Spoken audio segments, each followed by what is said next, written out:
салом мухлисони беҳтарин дастаи дунё. Ба наздикии Барселона дар Лигаи Чемпионҳо бозии ҷавобии худро бар зидди Наполи мегузаронад. Аммо ба ин нигоҳ накарда ҳар рӯз дар бораи дастаи каталонӣ хабарҳои нав ба нав мебарояд. Имрӯз ман барои шумо хабарҳои тару тозаи Барсаро ҷамъ кардам. Аз шумо танҳо лайк ва дар канал обуна шудан, аз мо бошад ҳар рӯз видеои нав баровардан. Дар ягон ҷо баъз шунед, мо бошад сар мекунем. Пеш аз сар кардан мехоҳам хотиррасон кунам, ки ин видео бо ёрии ширкати Адини Ксбет мебарояд. Барои тез баромадани видео ва ҳавасманд шудани мо ба ссилка комментария буда даромада бо промокоди БАРСАТЖ дар аввалин ставкаи худ 6500 рубл туҳфа гиред. Дастгирии шумо, пешравии мо.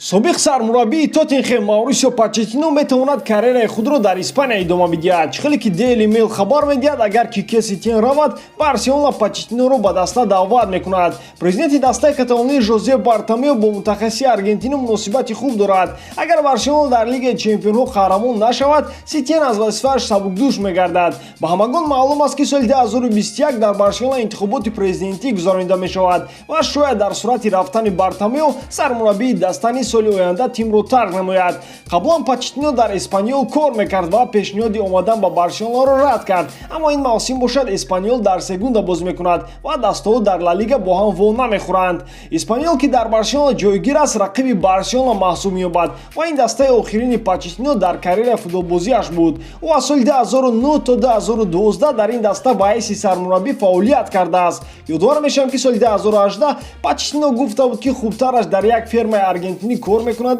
дар Арсенал ва Барселона не. Якчанд рӯз пеш ӯ дар интервюаш гуфт, ки намехоҳад беэҳтиромӣ ба Барселона кунад. Барселона метавонист нимуҳофизатгар Франсиш Тринкауро бифурӯшад. Тибқи маълумоти Диарио Спорт, клуби Каталония аз дастаҳои топи Премер-лигаи Англия дар ҳаҷми 60 миллион евро пешниҳод қабул карда, онро рад кардааст. Дар Барселона ба Тринкау умед доранд, зеро роҳбарияти тим мехоҳанд, ки ҳайати дастаро ҷавон кунанд. Барселона Тринкауро зимистон аз Брага бо маблағи 31 миллион евро харида, ӯро баргашта ба иҷора дод.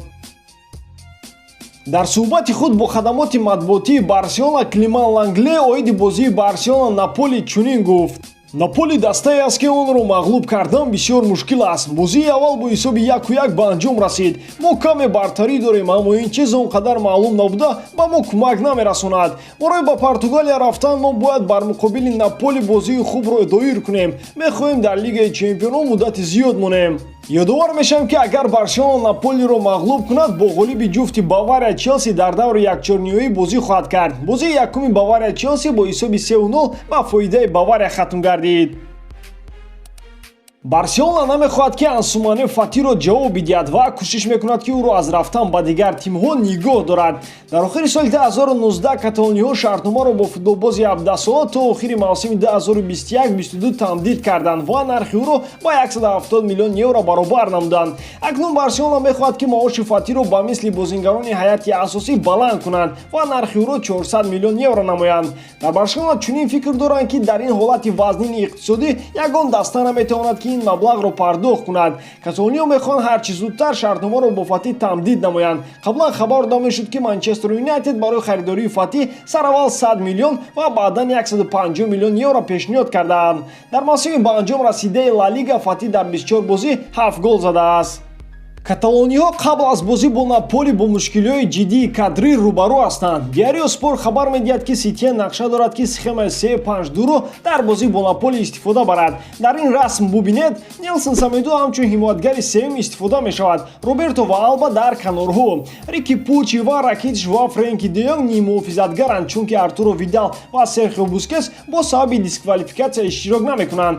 Артур Мело бошад нахост, ки ба даста ҳамроҳ шавад ва дар Бразилия монд. Антуан Гризман навакак баъди ҷароҳат сият гардидааст. Аз ҳамин лиҳоз Лео Месси ва Луис Суарес бозиро дар ҳайати асосӣ шурӯъ менамоянд. Дӯстон, дар комментария нависед, оё бо ин хел состав мо метавонем ғолиб бароем. ҳимоятгар Нелсон Семейдо бо Барселона барои тамдид кардани шартномааш гуфтушунӣ дорад. Менависад Мундо Депортиво. ҷонибо омодаанд, ки шартномаро то соли 2025 ба имзо расонанд ва гуфтушуниҳо дар сатҳи хуб қарор дорад. Тибқи контракти нав маоши Семейдо ба нархи ӯ, ки айни ҳол 100 миллион евро ҳаст, зиёд мешавад. Шартномаи кунунии Семейдо то соли 2022 амал мекунад. Дар 32 бозии Ла Лига футболбоз 1 гол зада, 4 паси головар додааст. Президенти Барселона Жозе Бартомео гуфт ки дастаи каталонӣ дар солҳои оянда ҳамлагари ПСЖ Неймарро намехарад. Трансфери Неймар имконпазир аст? дар чунин ҳолати мушкил не. ПСЖ намехоҳад ки чунин бозингарро фурӯшад, зеро ӯ яке аз беҳтаринҳо аст. тобистони гузашта мо талоши зиёд кардем то ин ки ӯро бихарем, аммо имсол чунин намекунем. даста дар моҳи март июн 200 миллион евро аз даст дод. дар мавсими 2020-21 мо мехостем 1.10 миллиард евро ба даст оварем, аммо ин даромад 30% камтар мешавад. агар вазъият хуб нашаваду варзишгоҳҳо, мағозаҳо, осторхонаҳо бидуни одамон монанд, мо маблағи зиёдро аз даст хоҳем дод. чунин ҳолат моро водор ба он месозад ки хароҷотҳои худро камтар кунем. барса Лаутаро Мартинесро мехарад. дар ҳафтаҳои охир Барселона бо Интер оиди харидани Лаутаро суҳбат дошт, аммо мо бо розигии тарафайн гуфтушунидҳо манъ шуданд. ин вазъияти мушкил имконият намегузорад ки мо маблағи бузургро сарф кунем, гуфт Бартомео. дӯстон, ба ҳамин тамом. Барселонаро дӯст доред ва канали Барса ТВ-ро дастгирӣ кунед. дастгирии шумо пешравии мо.